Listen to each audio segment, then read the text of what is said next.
source of pleasure because his devotional service gives him all the pleasure, all the happiness that he could want and more. So that's the mood of the devotee and how he utilizes his time. The next section is about perseverance. When a person is undisturbed, even in the presence of various causes of disturbance, he is called reserved and perseverant. An example of this perseverance and reservation is found in the behavior of King Parikshit, as described in the first canto, 19th chapter, verse 15 of Śrīmad-Bhāgavatam. The king says there to all the sages present before him at the time of his death, "My dear Brahmanas, you should always accept me as your surrendered servant. I have come to the bank of the Ganges just to devote my heart and soul unto the lotus feet of Lord Kṛṣṇa. So please bless me, that Mother Ganges may also be pleased with me. Let the curse of the Brahmana's son fall upon me. I do not mind.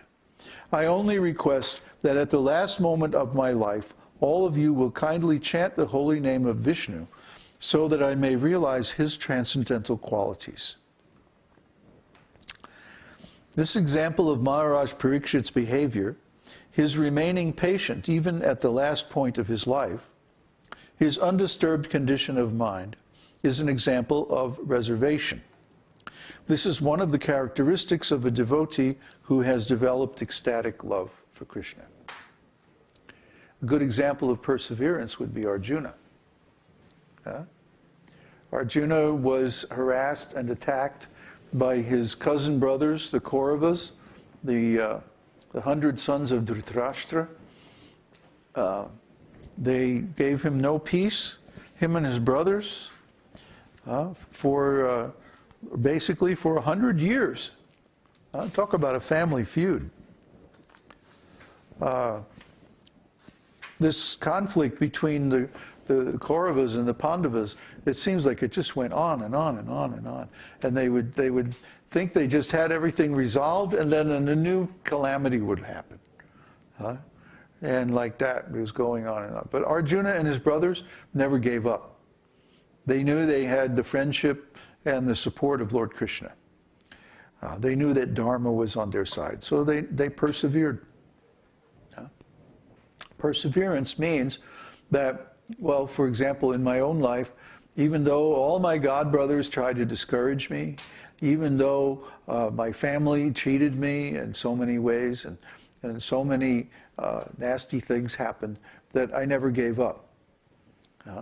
There were times when I couldn't make any direct advancement, or it seemed like I couldn't do any nice service. But because I kept the instructions of Srila Prabhupada firmly within my heart, and I resolved that as soon as I get a chance, I'm going to execute them. Therefore, in the long run, by persevering over a long period of time, I was able to be a little successful anyway. Detachment. The senses are always desiring sense enjoyment. But when a devotee develops transcendental love for Kṛṣṇa, his senses are no longer attracted by material desires. This state of mind is called detachment. There is a nice example of this detachment in connection with the character of King Bharata. In the 5th canto, 14th chapter, verse 43 of Śrīmad-Bhāgavatam, it is stated, "Emperor Bharata was so attracted by the beauty of the lotus feet of Kṛṣṇa that even in his youthful life he gave up all kinds of attachments to family, children, friends, kingdom, etc., as though they were untouchable stool." Just try to imagine. So the devotee, he doesn't feel any attraction to this material sense gratification. Well, for one thing, like I mentioned, he has a source of pleasure, a superior source of pleasure in spiritual life, in his ecstatic love of the Lord. So why should he pursue material pleasure, material sense gratification? And the other thing is, he well knows that the consequences of material sense gratification are material suffering. Why would you do something if you know that in the future you're going to suffer for it? Huh? This is not very intelligent. If you know that, if you hit yourself over the head with a hammer, you're going to suffer. So you don't do that. Huh? Similarly, if you know that if I take or accept this material sense enjoyment, I'm going to suffer in the future. And then you experiment and you prove it to yourself over and over again that yes, every time I fall down from the regulative principles, I'm miserable. Huh? You do that enough times, eventually will sink in that, oh, maybe I just shouldn't fall down from the regulative principles. But what gives us the ability to remain steady is the realization of transcendental pleasure. That's very important. That's why a devotee is not only not attracted to sense enjoyment, he's actually kind of disgusted by it. You know? It's just like if you, what's a good example? If you're into really good music, like classical music or, really fine jazz or Indian music or something like that, and then you hear some of this rap music or Britney Spears or something like that, you just go, ew.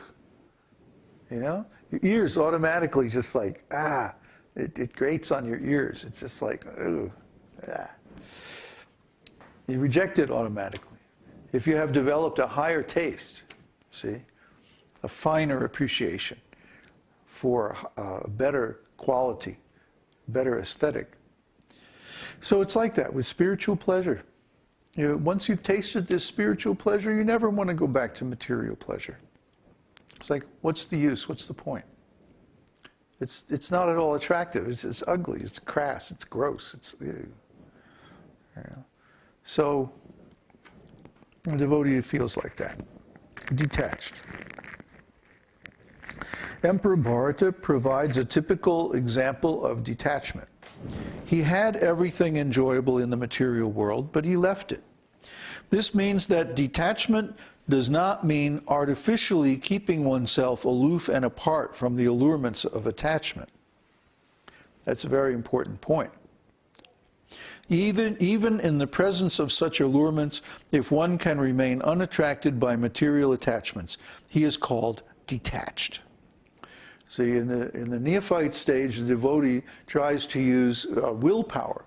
I'm not going to touch that chocolate. I'm not going to drink that Coca-Cola. I'm not going to take that cigarette or